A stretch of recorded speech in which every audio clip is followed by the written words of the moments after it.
Vítám vás srdečně u dalšího dílu encyklopedie o 8stupňovém Multitroniku VL3C81 Households. V dnešním dílu si probereme problém žádná komunikace s tímto řídicím jednotkou a co si můžete zkontrolovat přímo na autě před odesláním. Nezapomeňte odebírat kanál a zůstaňte s námi i v další části videa.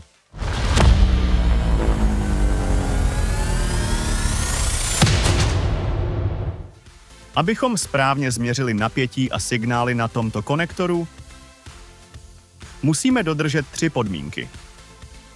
Za prvé, zem bereme z konektoru a ne ze skříně převodovky. Protože pokud bude zemnící kabel poškozený, a tady je jen jeden zemnící vodič, jednotka nebude mít komunikaci, jelikož si zem z těla převodovky nebere. Za druhé, pro měření musíme zapnout zapalování, protože jeden vodič je tzv. Terminál 15.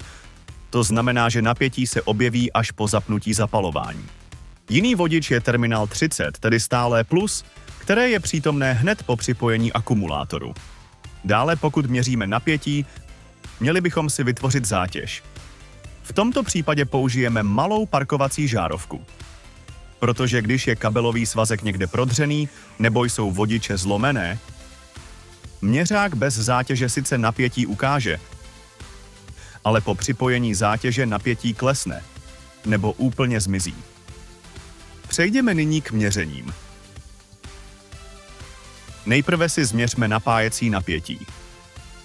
Na pinu 13 máme zem, takže jednu sondu zasuneme do pinu číslo 13. Napájení plus 1 je na pinu 9. Žárovka se rozsvítila, tedy zátěž je připojena. Napětí je vyšší, protože zde používáme zdroj, ne akumulátor, takže máme asi 13,6 V. V autě se samozřejmě musí objevit napětí baterie. Druhý napájecí pin je pin číslo 7. I zde zátěž svítí a napětí je stejné. Nyní, abychom změřili signál CAN, odpojíme zátěž, abychom linku nezatěžovali. Signál CAN měříme vůči zemi, takže jednu sondu necháme dál v pinu 13. Pin 5 je CAN low. Zde by mělo napětí oscilovat, protože probíhá přenos dat. Pin 2 je CAN high.